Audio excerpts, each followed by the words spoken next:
Hello everybody and welcome to the fourth part of What If Naruto Left Konoha with his Uzumaki uncle. I hope you enjoy this What If. Also don't forget to like and subscribe to stay up to date with the latest episodes. pt.4 Rain. Kenshi stood, overlooking this so-called village with an intense glare. The anger he had was encompassing, to the point of controlling him. Only standing here calmed the man down. This being as close as he could get to his former friend.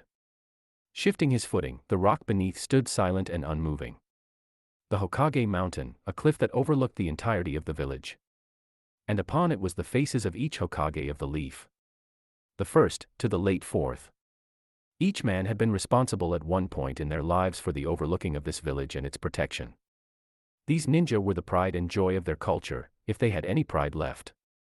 He could admit, there were few that earned his respect slightly. Kakashi, Jiraiya, Tsunade, and most of the group that Naruto was with. There was still a few things that they could have improved on, but they showed remorse. But one, Jiraiya still had a lot of making up to do for being his godfather. His thoughts then went to the past, especially of the one he stood upon. How he had also failed them. For not being there, not knowing was not an excuse. It was his duty to be there for him.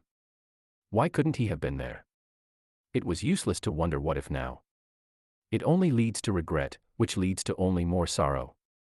And like he didn't have enough of that already. Hopefully he had enough time to repent for what he had done, or at the very least help sustain the sins by helping Naruto. Lifting his head, Kenshi saw the sky had began to darken. A storm was coming, and with it rain. Hatred was only a slight meaning to the fury towards this course of nature. Closing his eyes, a burst of wind sent his bangs shifting to the right, instead of the wild untamed mess it had been. A smile graced his lips. Would Minato ever stop doing that? A pain struck him. Something within him was starting to burn with pain, not enough for an extreme reaction but to catch his attention. Reaching into his pocket, the man produced a single pill. Black and small. How he hated these things, and the hate was not light either. Swallowing it, and with a slight crunch it was absorbed into his system. Sighing, his eyes went back into the sky, just in time to see the first of many raindrops. Cling. Hazy eyes found the lone raindrop upon the silver armor, running down his forearm before dropping off the elbow. Kenshi following it with intent with each second. Sorrow was shown as Mother Nature rained down upon him. Eyes closed, listening to the almost haunting sounds that the rain made on the armor. Many feelings went through the man, but in this moment, all he truly felt was peace, a state of non-existence. How wonderful it was. A smile graced the front of his face as the music that danced his armor began to speed up along with the rain. The blade that hung on his side had unknowing to him turned a light blue. A relished memory flowed easily through his mind. One of a better time within his life. Kenshi couldn't believe that she drug him all the way out here in the middle of nowhere, to meet a guy. The blonde in front of him shifted. He was a chunin from what he had heard and read.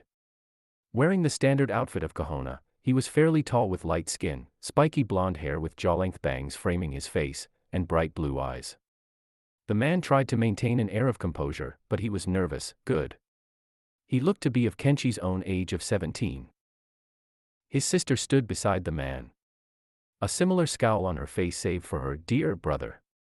She was fair-skinned, violet eyes, fire-red hair that reached down her back, a black clip that parts her hair to the left. Wearing the same outfit of Minato and that of the leaf. The silver armor Kenshi wore still shined within the sunlight, but was missing the Uzumaki symbols on his shoulders and chest. Everything else was still in place. A scowl was also built into his face as he observed the man before arriving at his well-thought-out conclusion: I don't like him. Kenshi stared at the man his sister introduced as Minato. The truth was, he already knew of Minato from a few sources. The man was a good ninja, reliable, and honorable. What he didn't know was who he was off the battlefield.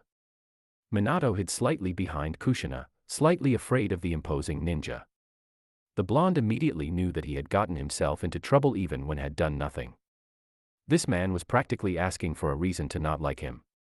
At this, Kushina glared at her brother. Oh, come on, give him a chance. The armored ninja laughed mockingly at this. Knowing that he was giving them more than a hard time, but it was not like that this man should be let off that easily. I give him a chance when he becomes Hokage. At this the chakra in the area rose slightly, at a violent aura as well. Kenshi sighed as Kushina's hair began to stand up and her temper rise. That doesn't work on me and you know it. The temperature cooled, with Kushina lowering her chakra and calming down and was replaced with sorrow as she bowed her head down and walked next to Minato. Sorry, I thought he might have given you a little chance. She glared at Kenshi as the sentence was spoken. But much to Kenshi's slight annoyance, Minato shrugged. It's all right, I'm sure he will warm up to me. He was fine with my blatant disregard for him. That is something within itself. Maybe this Minato was something after all. Kushina seemed to care for the man, so if anything he should be given a chance. Even if the Uzumaki didn't want to. Turning back, Kenshi got rid of the glare as he saw the two began to walk off, hand in hand. Kenshi groaned silently, spiting a few curses towards himself within the mind. Minato. The blonde nin turned around to face him. Surprisingly enough, his face showed that of concern. Kenshi pointed towards Kushina. I am not a kimonin. You heard her, and I will play a game called, How long can Minato survive without his head, and I am not talking about the one attached to your neck. Minato gulped as he realized he wasn't joking, his aura showed that at least. And with the power this man had, there was a reason to be afraid, very afraid. Kushina smiled, running up with inhumane speed and quickly embracing her brother before returning to Minato. Thank you. You won't regret this. The glare returning, a sigh was also emanated from the man. Mainly directed at Minato to give a judgmental aura. I am sure I already have. He kept up the glare as they began to walk away, but it turned into a slight smile. At least with the man, his sister was safe when a mission called him elsewhere.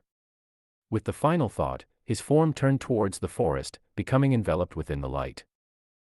Kenshi opened his eyes as the rain came down harder, turning the musical on his armor to a full orchestra.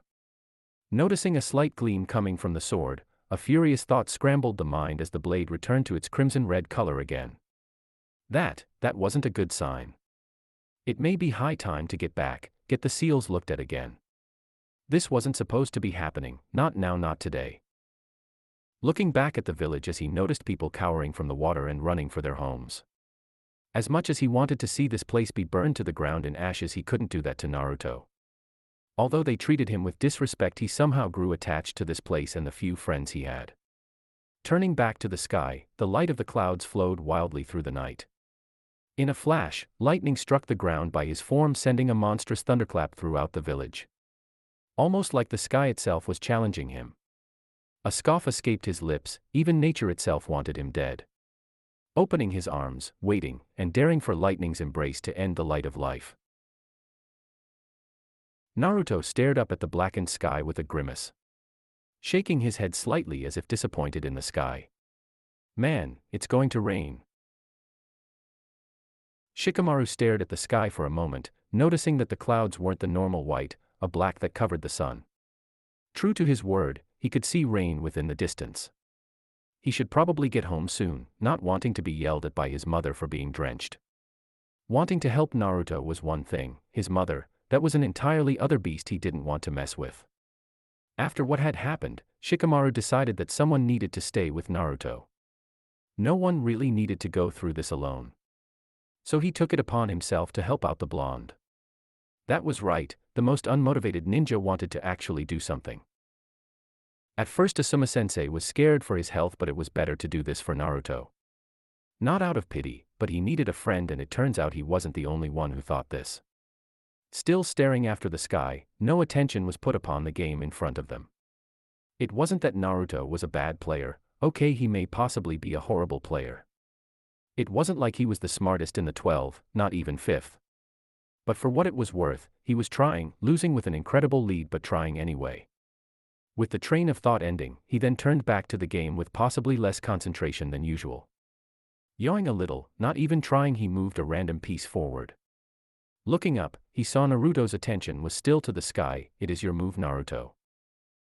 Naruto turned back for a moment and looked at the shogi board. He was being destroyed. Each piece he had was in the line of fire, and with the knowledge that Shikamaru was barely trying didn't help the game. Well, having an IQ of over 200 helped with games like this. This was a reminder that he would have to practice later. Next time he wouldn't lose like this, the look on Shikamaru's face when he would win, but first, time to lose. He scratched the back of his head nervously, grinning a little. Well, we could pack it up, I mean it is going to rain. Shikamaru already knew that Naruto was silently giving up, not wanting to declare it otherwise. But still, he would have liked to finish it. It didn't really feel right to have something unfinished. With the rain coming in, however, it wasn't like he could say no. Sure, the game was getting a bit troublesome anyway. Naruto mentally cheered. He didn't want to embarrass himself in front of the audience. I was going to win anyway, right, Hinata-chan? Hinata, the second to come meet with Naruto. After a heavy pep talk by Kiba, she finally got the courage to join the two who were already mid-game, delivering the message that Kiba or Shino couldn't make it due to training.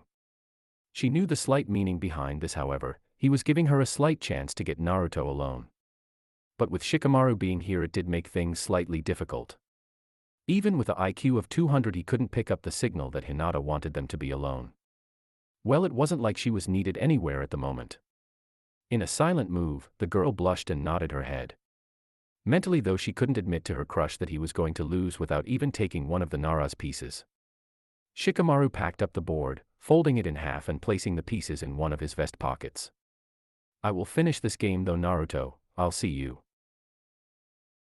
Naruto waved as his lazy friend began walking back towards his home, one hand slipping behind his head with the other carrying the board. Knowing then of his second friend, Naruto turned back to Hinata. So did you want me to lead you back home? Hinata blushed furiously but remembered something, a memory that invaded with a furious intent. And Naruto-kun. Yeah. I was wondering. Okay, I can do this. I know he doesn't like Sakura, he trusts you completely, go for it. If I could hang out at your house tonight. Hinata put her index fingers together and turned a shade of red that possibly shouldn't exist. But since Naruto is apparently colorblind, he didn't notice the change. Sure, I mean if it is okay with your dad and all. Hinata nodded and looked down at the ground nervously. I don't think he will miss me any. Naruto caught the slight sadness in her voice along with the loss of stutter and grabbed her hand. A smile across his face that invited light and warmth. Come on, let's go back to my place before the storm hits. Hinata mentally squealed with delight as she took the hand Naruto had held out, and was led with a light force towards the blonde's apartment. Naruto stood by the door to his apartment with Hinata at his side, fumbling with a few keys to open the room. If only he could find the blasted key. But in all cases, this was probably happier than he could have been. Is this the first time he had actually invited someone over?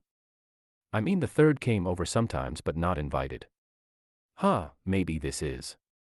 Naruto's eyes grew when he remembered something fairly important. Crap, my house is a mess, I can't bring a girl in here. He turned towards Hinata and scratched the back of his head, giving a slight grin that still encompassed his face. Could you give me like 5 seconds to clean up? At the moment she nodded, he bolted inside the house and closed the door without Hinata being able to see the inside of it. Sighing slightly, he turned around slowly as his jaw dropped. What the hell exactly happened within this house? The thousands of cups of instant ramen lying around were gone. His furniture was back to its original position. Everything looked clean. It was horrifying. In the relishing of actually having a clean apartment, Naruto noticed a small note lying on his couch. As the boy read its contents, his face grew slightly red with each word. Dear Naruto, I couldn't believe how much this place smelled. You're an Uzumaki, for Kami's sakes at the very least clean like one. I took matters into my own hands knowing that you would have had a friend over at some point and didn't want them to come to a pigsty. So, you're welcome, and I also replaced the noodle disaster in your fridge with actual food. Learn to eat something else for Kami's sake, kid. Kenshi. P.S. Say hi to Hinata for me. Naruto scratched the back of his head in confusion. A small smile also gracing the front of the blonde's face. How did he know I would bring over Hinata? Oh, Hinata. In a rush, Naruto bolted over to the door and threw it open as the pale girl still stood outside. Well, at the very least she didn't leave. Scratching the back of his head nervously, the ninja half expected her to be at the very least slightly angry. Sorry, that was a little more than 5 seconds. It's alright, Naruto-kun. If I had to, I would wait for however long it took. Opening the door widely to his house, he smiled, one indeed encompassing his face again. Want to come in? Hinata blushed as she nodded and entered the home. In the moment her jaw dropped at how clean the home was. Personally she would have thought that it would have been horrible. Not saying that Naruto was a pig, but he didn't have the best structure or organizational skills, so it would have shown on his home, but no signs of any mess showed. Is he that fast? Naruto turned to her in slight confusion at her gazing of the room with interest. What's wrong? I thought it would have been dirtier. Naruto mentally thanked whatever god brought Kenshi to his home and cleaned it for him. And added a reminder that he probably owed him one. I can do a lot in 5 seconds apparently. In a flash Hinata's mind went blank as she thought tons of different meanings for that. She was not perverted, only just curious. Yeah, let's go with that.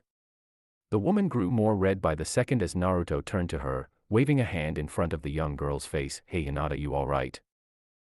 The heiress nodded, still thinking about what the blonde said as her eyes continued to grow. Stop it. Don't faint, don't faint, don't faint. Finally Naruto placed a hand on her shoulder, seemingly returning her to reality. You alright Hinata-chan?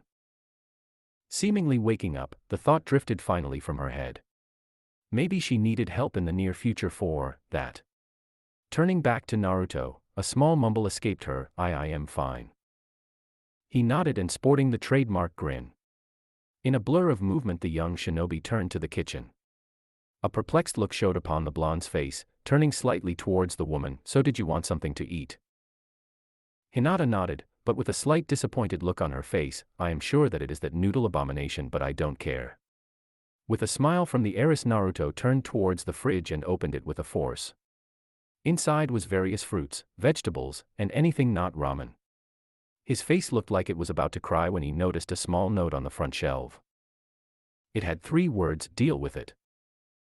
Naruto mentally cried at his loss of the flavored noodle but kept his composure as his vision found something, igniting a spark of hope within. Hey Hinata-chan, you like cinnamon buns, right? After an hour of almost burning the apartment complex and going through a few fire extinguishers, they finally got the cinnamon buns out, and they were burnt so surprisingly. Naruto looked at the blackened lumps of what used to be wheat and turned to Hinata. I am so sorry, I didn't mean for this to happen. Naruto turned back to his ruined meal, crossing his arms and muttering to himself slightly at the faulty stove when Hinata smiled. It might help and Naruto-kun if you fixed your stove. His eyes widened and turned back to Hinata. Was that sarcasm? She shook her head furiously, mumbling out a small answer. No. Oh no, I have done something to upset him. No, no, no, what do I do now? Much to her surprise Naruto started laughing slightly. Not mockingly, but in just pure humor. I have never in my life heard you use sarcasm. Hinata hung her head slightly as the blonde laughed. Noticing her expression, he quickly stopped and turned to her with concern upon his face. Hey, you didn't do anything wrong. It's normal for people to use sarcasm. What, did you think you did something wrong? Hinata looked back at the man, slight confusion in her eyes as well. If something like that had been said at home, she wouldn't have heard the end of it. This was new to her, of someone who took her playful mockery as a joke. You don't think badly of me. Come on, how could I? Hinata nodded slightly, taking notes that she could be more comfortable around the ninja now. This good thought was stopped as they turned towards the window, raindrops coming down with a violent force. Naruto shrugged with acceptance. We will wait until the storm passes and you can go home, right? Hinata nodded, really wanting to say that she didn't want to go home or anywhere without him but stayed her tongue. Hinata turned to Naruto as he began trying to clean up the monstrosity that had occurred a while ago. A smile appeared as he tried to remove the buns from the tray but were firmly stuck. Then couldn't suppress a giggle when he even turned the entire tray around and they still stuck, sending a look of shock and anger towards the man's face for being beaten by a pastry. In desperation Naruto summoned a clone as they both tried to rip apart the meal from the tray, each showing strain at the movement. Hinata was holding her mouth to suppress her laughs as both Narutos couldn't figure out how to get rid of them. Finally, in a showing of rage and acceptance that these buns were not coming off, the clone grabbed the tray and threw it out the window. Hearing a loud metallic noise outside as a signal it had landed without hitting anyone. The clone turned back slightly, smiling at Hinata before disappearing in smoke. Naruto then slumped down on the couch, trying to hide from not even being able to get rid of freaking buns, those black monstrosities. After trying to get rid of the buns, he decided that someone else could figure it out and threw them out the window. And at this point, he didn't really want to be talked to after being outwitted yet again. After a short while Hinata sat by him, each wanting the other to start the conversation. The silence between them continued as Naruto turned to Hinata, finally with a topic that the heiress mentioned a while ago. So you said that your father wouldn't miss you much, did you want to talk about it? Naruto knew that he had struck a nerve when her face turned a shade of white. Oh sorry, you don't have to talk about it. I will dash dot. It's alright and Naruto-kun. In a surprising move of bravery Naruto placed his hand on hers making her blush instantly. You don't have to talk about it. She nodded, but continued, my father has been especially mean to me recently. He calls me a failure to the C-clan and that I am weak. Naruto's eyes grew red for a moment then returned to his natural blue color. His grip tightened on Hinata's hand. You are not weak, you are one of the strongest people I know of. You showed so much when you fought against Niji in the Chunin exams. If your father calls you those things then he doesn't know what true strength is. I am glad to call you one of my precious people. Although everyone else accepted me for the QB being inside me, I felt that yours was the one I needed to hear the most. You have been there for me when I am down. I can't possibly thank you enough for what you have done throughout my life. Hinata's eyes widened at each word Naruto said to her. Was this what he truly thought of her?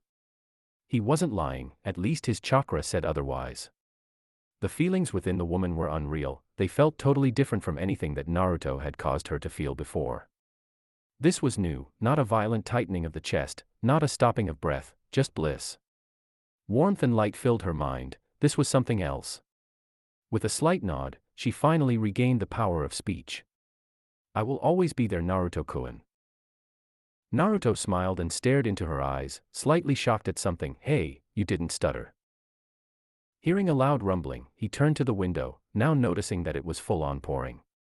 Not even able to see other buildings, just white from the amount of water falling towards the earth. His look turned solemn as his eyes rested again on the person beside him. I guess I could tell her. Hinata, I'm scared. Looking over, she noticed sadness in his eyes that wasn't there ever before. What if this is a lie or my family doesn't accept me? I am afraid that they might not like me. Hinata gulped as she scooted closer to him and with a push of confidence hugged him with slight force. His eyes grew at the sudden touch but accepted it as Hinata's head rested on his chest. At first he was slightly worried at what he should do. Was he supposed to hug back? Just sit here. Kami, where was Jiraiya when you needed him? Finally, he took a guess and wrapped his arms around the girl. This felt right. It wasn't weird, it wasn't strange, it just felt real. Something that couldn't really be felt yet was there. A look of slight confusion dawned upon his face as he felt her heartbeat rapidly pulsing against his chest. Whoa, what is with her? Is she having a seizure or something? Hinata's face unusually didn't turn red, she smiled knowing that in no world did she want to move from this spot. They stayed like that for what seemed to be hours, just being in each other's arms and knowing the fact that they both had someone who accepted each other for who they were. His answer came to him too in those moments. He still had a family here. Even if it wasn't blood, it was still his. Naruto eventually looked outside and yawned, noticing that the moon had begun to show itself through the darkened and stormy clouds. A biological clock telling that rest was more than needed. Turning to the girl still holding onto him, he slightly grew red a little but tapped the girl to gain her attention. I think it is time to go to bed. You don't mind sleeping in my bed, do you? I'll sleep on the couch. Hinata let go of Naruto, grew red, and pointed her index fingers together in Naruto-kun's bed. She nodded and made her way up the stairs towards the bedroom. Hearing only softly behind her, thank you, Hinata-chan. Turning back, she could have sworn that the man was also blushing. But that couldn't really be right. Nodding slightly she mumbled out, you're welcome, Naruto-kun. Closing the door behind, a large smile graced the front of her face. I just spent the whole day with Naruto-kun. She gave out a small squeal of joy and laid down on the bed. Taking notice on how it was clean along with the rest of the house. I hope this could happen every day, just me and Naruto-kun. After a while of daydreaming about her crush, she fell asleep under the covers of Naruto's bed. Ch5 preparation. Danzo shifted in his chair and stared in the dark of the room. Back within the dark was his element, only a single candle gave light to the room allowing him to slightly see. Multiple thoughts ran through his mind, each one trying to unravel this new light that had come to pass. Variables had to be taken in. Different instances, each one trying to destroy the other in a battle for supremacy. A thought, one plan, that was all he needed. But it couldn't fail, not now, not while he was coming so close. The future he had envisioned.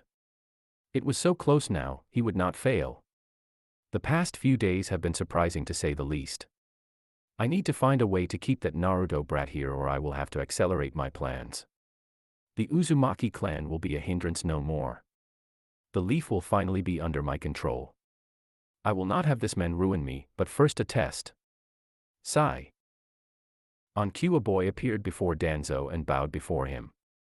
His pale skin shined through the darkness of the room.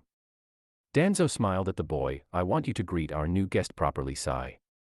Record what you can. Sai nodded and faded back into the dark of the room, leaving Danzo to gaze at the whipping flame. I still don't understand why you threw away all of my ramen. Kid, I am sure that some girls love ramen every day of the week. Hinata doesn't seem like one of them. After the storm passed yesterday, Kenshi woke up Hinata and brought her home. When he returned, however, he certainly wasn't expecting this kind of treatment. Maybe thinking at first that a good thank you or something may be in order, but no, the kid had to complain about his noodles. This was probably the one thing that got on Kenshi's nerves the most, on how well he attached to that addiction. They walked through the village on the way to Ichiraku's to stock up on Naruto's favorite food.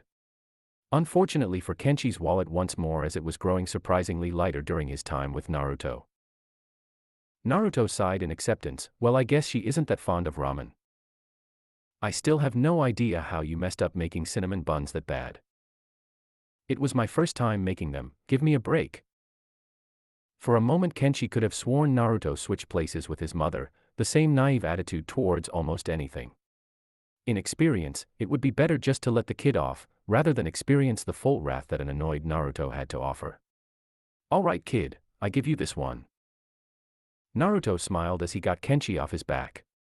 Quickly switching the conversation, he figured it was time to get to know some of the people that Naruto had known. So, tell me about your friends. Naruto put his hand on his chin, seemingly thinking, well, first would be Sasuke and Sakura. Sasuke is a team who always tries to prove he is better than everyone, but even though he tried to leave, he is my friend. Sakura has been acting strange this last couple of days. After I returned, it is like she is avoiding me or something. And I might have a good idea why. Kenshi nodded, might want to have a chat with Sakura later. Kakashi-sensei is cool, even if he is always reading that pervert book of his. Shikamaru and Choji are around the same, they are almost always together and watching clouds or something. Ino, who is also on their team, has been nice to me these last couple of days as well, more than usual. Those four are safe. Asuma-sensei is alright, I guess. We haven't really talked along with Kurenai-sensei. Jiraiya is a senin, but he is nothing but a pervert. Not only does he write those books, but I caught him peeping on women, more than once. Rock Lee and Might Guy are crazy with training. I once saw them run 100 laps around the leaf, on their hands. They are weird but are really dedicated people. I didn't know he knew the word dedicated. Niji and Tenten are fine. Niji used to be a jerk, but after I beat him in the Chunin exams he has been nice to me. Don't tell anyone, but I am sure they are in a relationship. He beat the Hyuga genius. I will have to check onto that. And Kiba and Shino are cool. Kiba is always loud and annoying, but Shino is quiet. They don't act like it, but they are like brothers. He looked like he was about to continue but stopped talking for a moment as they continued down the street. Naruto. Aren't you forgetting someone? Yeah, I just don't know how to describe her. Naruto stopped walking. I mean, she is a little weird, but in a good way. She never gives up or stops trying. Although a lot of people call her weak, she is seriously strong. Now that I think about it, she is one of the only people who have believed in me from the start. His thought was cut off from Kenshi's laugh. If I didn't know any better, I would say you had a crush. Oh, not you too. Naruto turned around and faked pouting. All right, Naruto, I'm sorry. Come on, let's go get your ramen. Naruto didn't follow but stayed put. Kenshi turned around to see that Naruto hadn't moved. Hey, are we ? I think I will go. Kenshi's eyes widened as he continued, I want to meet my family. everyone says I should go and I want to, but. But what? Even what this village did to me, even through the pain. Well, there are some things that I don't want to leave behind, things that are precious to me. Kenshi nodded, knowing what he was talking about. They will wait, if you give them a reason to, they are your friends. And remember, you can bring one person if you wish, but the person can't be from this village, maybe Jiraiya. We will go tomorrow. Naruto nodded as Kenshi stood back up to his full height, towering slightly above Naruto. Alright, let's go replenish you addiction for tonight. Two figures sat at the training grounds. One was hastily eating his food while the other seemed to stare in awe of the other. It was disgusting, horrifying, and amazing at the exact same time. There were almost no words towards Naruto's ability. As the kid finished his fifth container of the food and reached for the next, Kenshi tried to stop the boy. Don't you ever get full? Naruto shook his head as he continued slurping down his food, absorbing the food within a few seconds. Kenshi smiled at the boy as he downed another container. The forest was devoid of noise, allowing them to enjoy the moment. And that had Kenshi worried. No noise, birds, insects, anything. Something was here, watching them. Before Naruto could even react, Kenshi was behind him and a few senbon lay on the ground, seemingly deflected by the angle they were thrown in. And in that angle, towards Naruto's neck. How was Kenshi that fast? The man looked around the area slightly before resting upon one area in the trees. Show yourself. Naruto stood up and looked at the figure that landed in front of the duo. He was seriously pale and wearing the leather outfit of an ANBU, but instead of an animal mask he wore a blank one. It was different, almost no emotions showed from the boy. He spoke in a very monotone voice, barely showing emotion as he bowed respectfully towards the duo. Hello, my name is Sai, I am here to judge you. Kenshi sighed. Look, I rather not kill you in front of Naruto, so I will give you this one chance to go. I will count to 10. Sai pulled out his scroll and paintbrush in a flourish, not wanting to wait till the man even began counting. Ninja art, Super Beast scroll. Sai put brush to scroll as seemingly paintings of war dogs came to life and rushed out of the paper, charging at Kenshi with a murderous intent. The man only shifted slightly to the side as black dogs came charging after him, only seeming to touch his sword, and in an instant they exploded in front of him, back into their ink form, covering the area in front of the man in a black ink, as if they returned back to art. Kenshi only seemed disappointed, sighing slightly and shaking his head. Fine, your choice. Sai grimaced as he wrote again, this time producing a giant hawk, soaring into the sky quickly and diving back towards the ground Sai stood upon. Leaping upwards, Sai landed on the back of the giant winged creature and charged after Kenshi with a short sword he had produced from his back in hand. Whatever shall come, whatever shall happen, nothing would allow this mission to fail. Kenshi sighed, turning to Naruto with an almost sad look in his eye. He had hoped not to use this jutsu. It was horrifying, even to himself. Maybe the kid shouldn't watch this, it wouldn't give the greatest impression. Naruto, cover your eyes. As the child charged with full intent to kill, Kenshi turned towards the hawk, the crimson blade at the ready before the hawk made contact. Naruto quickly covered his eyes, turning all senses away as all of them were filled of the wretched screams of pain. They echoed throughout the forest as Naruto tried to block them out of the mind. This was worse than pain, this was torture. Whatever he was doing, whatever was happening, it was maddening. They stopped as suddenly as they came and he felt a hand placed on his shoulder. Reassuring and comforting, a calm voice echoing into his ear. You can open them now, Naruto. Slowly, the sense of vision returned to his eyes, expecting to see a nightmare. But the forest seemed to have not changed at all. Even Kenshi showed no signs of battle for fatigue, as if the battle hadn't taken place. What? I drove him off. I scared him a lot, but he left. Quickly standing, Naruto took another look around the area, checking for signs of battle. The ink still stained the area, slightly faded now and turning gray with time. The few senbon still upon the ground where he left them, but as to the battle itself, nothing was there. Either the guy did leave, or something worse happened. Trying to turn the mind away from that thought, he turned to the uncle. Who was he? I don't know. He didn't have a headband, but he was trained in the ninja arts. I haven't seen him before though. Turning back to the area where the battle once had taken place, Kenshi grimaced a little. This isn't what he needed today. Another unknown, what could possibly be any worse? Come on, let's go back to the village. Nodding once again, Naruto followed the silent command of picking up after himself, collecting all the scattered containers before returning to the armored ninja's side. Danzo looked at Sai with disgust in his expression. Even with the boy in pain, he did not care. Only the mission mattered, and he had failed his master, his savior. What did Sai have to say for himself? The tone of Danzo's voice showed as much, a sense of failure laced on every syllable. How could you fail me? Sai, now missing an arm, and a large slash across his stomach, showed. He bowed painfully. Barely noticing the state at which the body was in, only his master mattered now, and he was not likely to be happy. Red ooze dripped from the large cut held by the right arm, keeping slight pressure on the wound to stop the bleeding. But as the blood continued to drip, and breathing came as a great pain, Sai continued to show humility. I am sorry, he was beyond my abilities. How so? He was fast, beyond the word actually I don't know how. He seemed to use almost the same technique as the fourth from what I read, but his style of the jutsu was different. He wasn't releasing much chakra but seemed to use his sword, but the problem was, not once in the battle did he unsheath it, only barely releasing it from his side. Sort of like the style that Mifune wields in the Northern Iron Lands. He must have been superior in genjutsu as well. He made me feel fear. Danzo grimaced. It is no surprise that he knows that jutsu. He was his brother-in-law, and to make you feel is also quite a feat. How did you lose your arm then? Like I said, Lord Danzo, he was fast. If he did unsheath the blade, I didn't see him do it. I am sorry I failed you, it won't happen again. You are right.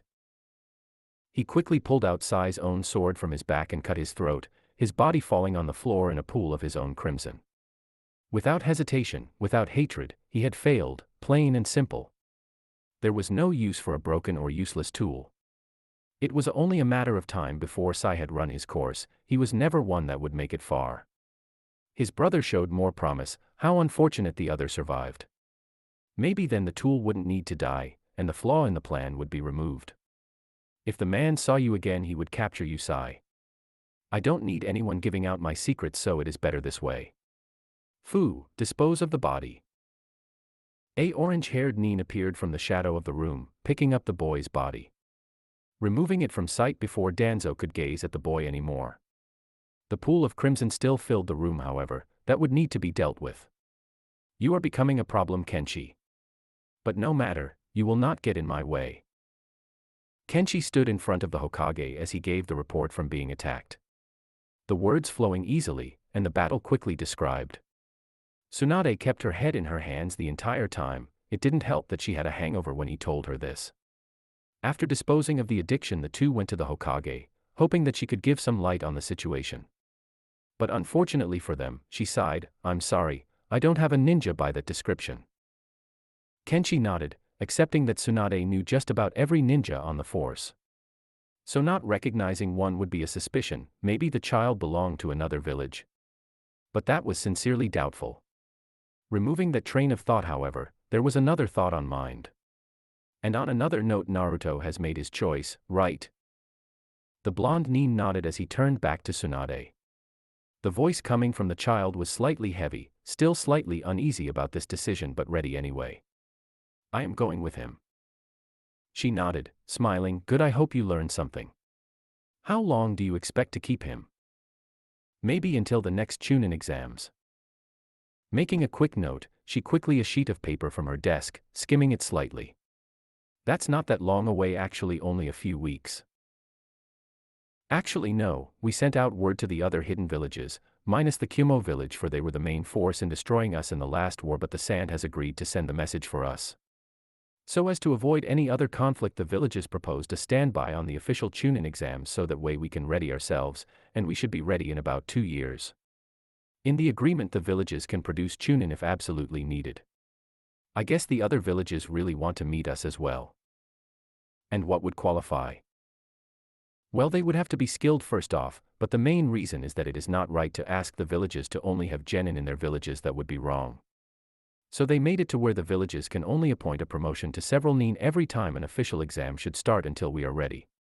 And their records would have to be looked over by the Kages to see if they are qualified. The other villages have been approached with this and accepted it, do you? Putting the calendar away, Tsunade turned her full attention upon the task at hand. I think that is acceptable. The next exams in 2 years then will be held in the Leaf. When we come back I will give Naruto the option if he wants to register in as a ninja from the Leaf or Whirlpool. What? He is a ninja from the Leaf and he will stay that way. But if the boy decides to stay with me I am not going to leave him without a status. When he comes with me he will be automatically placed as a genin. And when the time arrives he can decide for himself, and I am sure that if he changes his mind either way he will still be a chunin. Tsunade thought for a moment, placing her hands on her forehead. The hangover once again coming back, and with a vengeance. Has Jiraiya said if he is going to go? A large white-haired man seemed to phase into the room and laughed, smiling widely, writing into a small book. I think I will take you up on that offer. Who knows what research I will gain there. Before Tsunade could hit the toad sage across the leaf, Kenshi grabbed his shoulder and squeezed, the group shuddering from hearing multiple crunches and cracks from his shoulder as Kenshi spoke. Jiraiya, I am going to make one thing clear. You are there to help teach Naruto, nothing more and nothing less. If I see you even look at a girl wrong, I will cut off your hands. He let go of his shoulder as Jiraiya held it in pain, and rolling it slightly. Yeah, hi to you too. Although Tsunade was glad that Kenshi shut him up, she knew that now he was going to be a problem at the hospital. Each time the man visited he seemed to be more trouble than he was worth. Although he was an old friend, he still needed to get out of that habit. If only he could just stay in one place, and not be the self-proclaimed hermit that he was. That would fix a lot more than just one problem actually. Jiraiya rubbed his shoulder again, feeling the pain move away slightly. The man certainly had a grip. His attention in the conversation returning as Kenshi turned to Naruto. We will go tomorrow, but don't worry about saying goodbye today. I will request that your friends meet us at the gate before we go. Now go home, I have some things to discuss with the Hokage. Naruto nodded and headed out the door, waving back before disappearing into the hallway. Tsunade laughed, a sudden pain rushing to her head as she forgot her slight hangover. I can't believe how much that Gaki listens to you. I am his uncle. Jiraiya rubbed his chin, his eyes suddenly in deep thought. What I still can't wrap my head around is how your clan survived the destruction of the last Whirlpool village. Like I said at the council meeting, I will not say how we survived. If we are going to tell you, our Kage will tell you personally. Who is your Kage? And will he be attending the Chunin exams? Sorry, can't say who he is, but as to your other question, yes. I will be leading a team and they will be participating in the exams, hopefully with Naruto in the team as well. Well, it would actually be best if he went as a Whirlpool Nin in the exams. Tsunade turned on Jiraiya, but before she could strike he put a hand up, stopping the woman mid-flight. Sakura and Naruto are far from good terms right now. Sasuke is also in recovery and we don't know if he harbors an ill will towards Naruto, so I think it is best for him to do that, and if he wants to, he can still be a Chunin in the Leaf. As much as I hate to admit it, you are right, Jiraiya. But it is still his decision and it is 3 years away. I will be there to say goodbye, but teach the boy well, Jiraiya. And keep an eye on him, Kenshi. Kenshi stood tall, his chakra burning bright with a light aura around him. I will not let him out of my sights now that I have found him. Then he is yours. Now both of you get out, I have some paperwork to do. Jiraiya laughed as he disappeared from the room, with Kenshi walking out the door. Tsunade sighed as she stared at the stack of infinite paperwork in front of her. Even if the job did come with a lot of perks, sometimes being Hokage isn't what it is cracked up to be.